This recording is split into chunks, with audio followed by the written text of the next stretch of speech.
উট হারায় গেছে, তোমাদের তো চাকরি কারো থাকার কথা না। তোমরা কও উট হারায় গেছে, আর উট তালাশ করতে গেছে আমিরুল মুমিনিন, অর্ধেকটা পৃথিবী দখলকারী যিনি প্রেসিডেন্ট, সারা দুনিয়া কাঁপে, যার নাম শুনিয়া উট হারায় গেছে তালাশ করতে গেছে। আশ্চর্য কথা, কয় কি? আচ্ছা কোন দিকে গেছে? বললো যেদিকে। গোয়েন্দা বিভাগের লোকটি হাঁটতে লাগলো, কোথায় দেখা হয় আল্লাহই জানে। কিছু দূর হেঁটে যাওয়ার পর দেখেন একটা গাছের তলায় একটি লম্বা লোক শোয়া, উট একটা বাঁধা, গাছের তলায় শোয়া, চাদর নাই, বালিশ নাই, হাত মাথার তলে দিয়ে শুয়ে আছেন। সূর্য ঢলে যাওয়ার কারণে গাছের ছায়া সরে গিয়েছে, সূর্যের তাপে মাথার ঘাম, শরীরের ঘাম দিয়ে বালু ভিজতেছে। একজন পরিচয় করিয়ে দিলেন, ইনি আমিরুল মুমিনিন।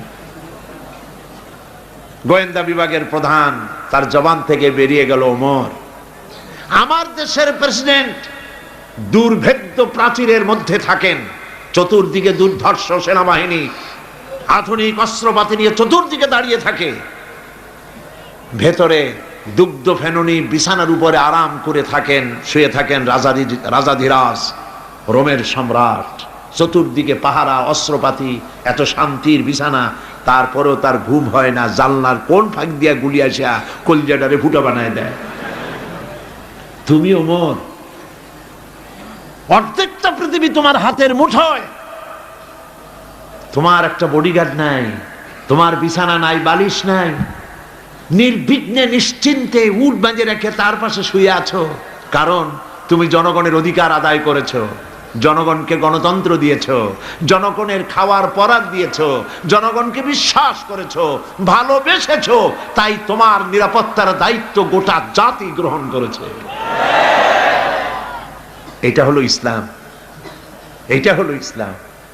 আর যদি জনগণের উপরে খারাপ ব্যবহার করা হয়, যিনি খারাপ ব্যবহার করেন তিনি বুঝতে পারেন ক্ষমতা যখন থাকবে না তখন আমার আর উপায় নাই, সেজন্য সেনাবাহিনীর নিরাপত্তা ছাড়া চলার পথ নাই,